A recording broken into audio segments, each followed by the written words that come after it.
Photoshop, on va s'intéresser à un truc, un peu de compréhension de fond sur comment est composée, décomposer une image. Une image, là on est sur du RVB, il y a des couches, il y a du rouge, du vert, du bleu. Une image CMJN, on aurait quatre couches, hein, cyan, magenta, jaune et noir. Je vais aller chercher les couches juste pour qu'on les voit. Et ici, bah voilà, si j'enlève, si j'active que le rouge, voilà, ça c'est toute la couche du rouge, ça c'est la couche du vert, ça c'est la couche du bleu. Vous allez me dire, on voit pas trop de différence, mais les trois mélangés ensemble, ça donne le RVB. Et si on était CMJN, et je vais d'ailleurs passer cette image en CMJN ici d'ailleurs, là-haut. Ok, voulez-vous convertir? Maintenant on voit bien qu'on a quatre couches. Et voilà. Et par exemple, typiquement, on va repérer une couleur sur l'image. Le seul endroit où il y a un peu de rouge, c'est ici. Et voilà, on va regarder un peu si en effet il y a plus de magenta à cet endroit sur l'image. On voit qu'il y a beaucoup de magenta dans le fauteuil aussi. Le jaune, on voit qu'on en a un peu moins dans le fauteuil, puis on en a pas mal sur le chat. Le bleu, le bleu, on en a un peu partout aussi. Oui, on en a beaucoup moins sur le chat, le bleu, c'est logique. Ok. Le bleu, c'est souvent la couleur qui a dans les couches qui a l'intensité la plus forte. Ok. Donc là, on a cette chose-là. On a compris que ça marchait comme ça. Ça veut dire que maintenant, ce qui va nous intéresser, c'est de parler dans les calques de réglage de celui qui s'appelle les courbes. C'est un que j'affectionne tout à fait pour les retouches. Ok. Il y a des gens qui aiment mieux utiliser celui qui s'appelle luminosité contraste. Qui doit être caché pas loin. Je vais la trouver au bon endroit. Tac tac, luminosité contraste. Il est là. Il marche un petit peu différemment. Il marche comme ça. On peut jouer sur le contraste de l'image et la luminosité. Augmenter le contraste, augmenter la luminosité. Ok. Et puis moi ce que j'aime beaucoup c'est les courbes parce qu'en fait on a une vraie réflexion de se dire j'ai quatre couches. Je peux augmenter le bleu. Regardez, je vais te faire bouger le bleu. Au contraire, je vais baisser le bleu. C'est là qu'on voit qu'il y a quand même beaucoup de bleu partout. Je vais aller sur le jaune. Je vais baisser le jaune. Et le fauteuil, on s'en aperçoit, regarde, on voit quand même qu'il perd un peu d'intensité, mais le jaune n'est pas vraiment fondamental dans la construction de la couleur du fauteuil. Par contre, dans la couleur du chat, il est fondamental et dans le plancher aussi. Vous voyez que le plancher, il, il souffre un peu. Et si je vais bouger le magenta, le fauteuil devient un petit peu vert, le chat il devient tout jaune, puisque le chat il est principalement, on va dire, entre guillemets, c'est du orange, un peu du jaune et du rouge, hein. J'exagère un petit peu quand je dis ça, vous comprenez. Et ce qui est intéressant après de comprendre, c'est que si on se met sur toutes les courbes, on a les points les plus clairs. Vous voyez un petit dégradé ici, ici. Là, on est sur du clair, on est sur du foncé. Si je vais bouger là-haut, bah, je vais toucher les tons les plus foncés. Regardez, le blanc, il touche à peine, hein. Le blanc, il bouge presque pas. Regardez, je fais ça, le blanc ne bouge pas. Si je fais ça, par contre, je vais toucher l'ensemble aussi. Ok. Et là, ici, je vais être capable de bouger différemment que les tons les plus clairs. Le bleu, tout ce qui est grillé, commencer à être vraiment grillé, ou là je peux enfoncer tout. Ok. Et ce qui va être intéressant, c'est de s'amuser après avec les courbes ici, se dire, je peux ici, si je joue sur le point milieu ici, bah, je vais pas trop toucher les tons les plus foncés, pas trop toucher les tons les plus clairs. Je vais avoir une espèce de cote mal taillée, de moyenne, où j'ai une courbe assez douce qui me permet soit d'éclaircir, soit de rendre une photo un petit peu plus foncée, sans trahir réellement l'organisation des lumières, de la photo et tout ça, tout ça, tout ça. Ça, c'est important. Moi, j'aime beaucoup utiliser cette courbe parce que franchement, elle est assez simple. Et puis vraiment, puis après, on peut se dire, ok, j'ai une image qui est trop bleue. Bah, peut-être qu'on va juste baisser le bleu sur l'image et on va être capable de jouer. Ok. Sur les compréhensions d'image, on va aller voir aussi maintenant ici dans les trucs qui s'appellent teinte de saturation. On va être capable de, sur le global ou sur certaines couleurs, de varier. Alors là, ça devient hyper technique. Moi, je m'en sers très rarement en fait. Alors, moi, je fais pas de retouche photo, hein, mais en l'état pur. Par exemple, on peut aller chercher sépia. Il va nous faire un réglage un peu photo sépia. Donc, en fait, on voit que il a fait ses réglages prédéfinis. Il a changé toutes ces choses-là. Ok. Donc, c'est amusant. Il y a vraiment moyen de s'amuser avec ça. Après, ça demande un peu de temps.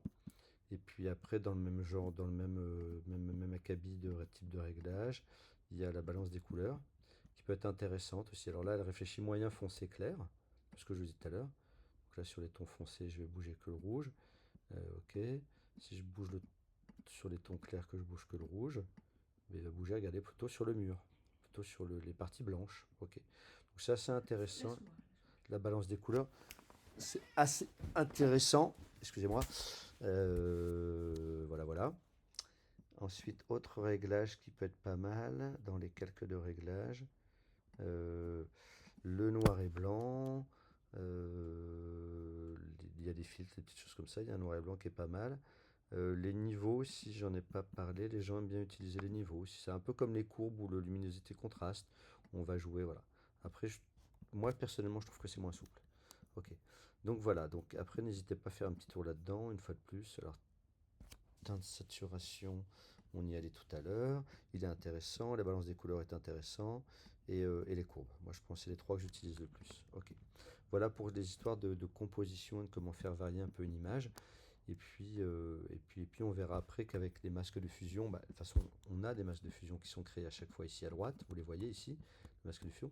Ça veut dire quoi? Ça veut dire qu'on va rester, tiens, on va rester juste sur une image. On va juste prendre celle une sur laquelle on avait bougé pas mal de choses. Tiens, on va prendre la sépia par exemple ici. Teinte de saturation. Imaginez que je dise à mon image, ok, je sélectionne le chat. On va le faire à la sauvage. Ok. Et puis le chat, on va créer un masque de fusion.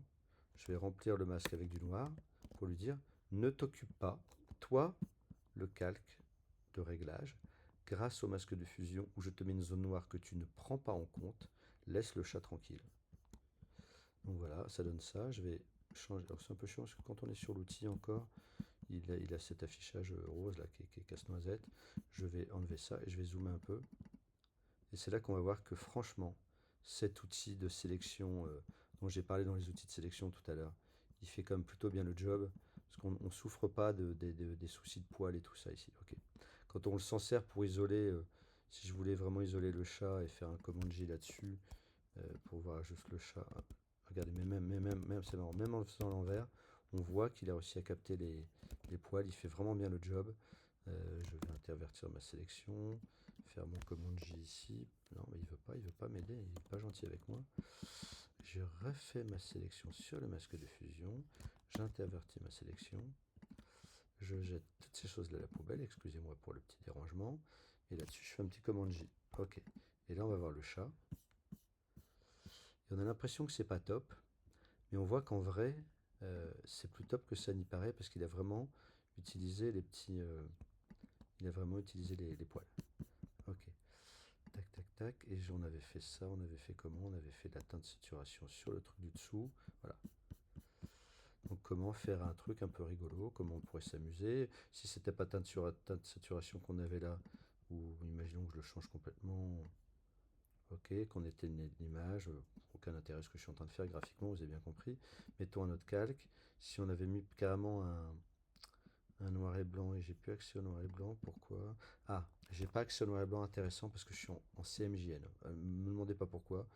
Voilà, par contre, je pourrais me mettre en négatif. Voilà, photo négative sauf le chat. Et là, vous voyez, par contre, là, ça galère. Donc là, il faudrait qu'on se fasse un détourage différent en utilisant d'autres outils. Mais au moins, on va juste aller chercher peut-être la balance des couleurs. Tiens, je vais mettre une balance des couleurs à la place de la teinte de saturation. Et ma balance des couleurs, je vais faire virer mon image. Je vais refroidir un peu mon image. Et le chat, lui, va rester dans sa vraie teinte. Et regardez, si je désactive ça, j'ai aucune différence parce que je me suis mis au-dessus du chat. Ok, hop, voilà, je vais vraiment bouger dans l'autre sens pour qu'il se passe un vrai truc. Je vais réchauffer toute l'image au contraire, comme ça.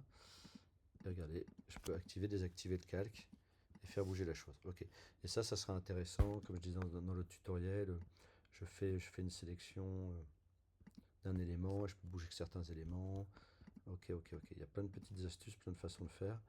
Déjà, si on a compris ces choses-là, c'est pas mal. À très bientôt, salut.